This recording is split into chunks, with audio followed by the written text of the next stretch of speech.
Il tue son père, épouse sa mère et devient roi. L'héritier maudit, une tragédie royale. Un prince trahi par son propre sang. Découvrez l'histoire captivante de l'héritier maudit. Il était une fois, dans la légendaire cité de Thèbes, un roi nommé Laïo et son épouse Jocaste. Un jour, un oracle leur prédit que leur fils à naître serait la cause de la mort de Laïo et l'époux de sa propre mère. Pour éviter ce terrible destin, Laïo ordonna à un serviteur d'abandonner l'enfant dans la montagne.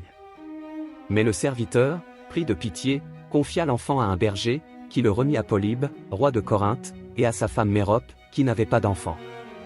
Ainsi grandit Édipe, ignorant tout de ses origines. Un jour, lors d'un banquet, un homme en état d'ébriété lui lança qu'il n'était pas le fils de ses parents. Intrigué, Édipe se rendit à Delphes pour consulter l'oracle, qui lui prédit qu'il tuerait son père et épouserait sa mère. Horrifié, il décida de fuir Corinthe pour échapper à ce destin. Sur son chemin, Édipe rencontra Laïo, roi de Thèbes, sans le reconnaître, et se disputa avec lui, le tuant ainsi que la plupart de ses hommes. Il continua son voyage jusqu'à Thèbes, où il rencontra le Sphinx, une créature mi-femme mi-lion qui terrorisait la cité en posant une énigme que personne ne pouvait résoudre. Édipe triompha de l'énigme et fut acclamé comme le sauveur de Thèbes.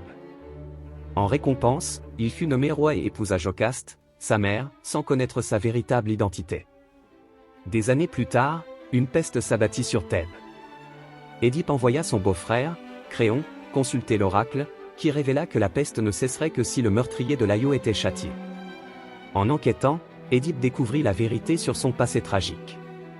Jocaste, réalisant également la vérité, se suicida. Édipe, accablé de douleur et de remords, se creva les yeux et demanda à être exilé de Thèbes.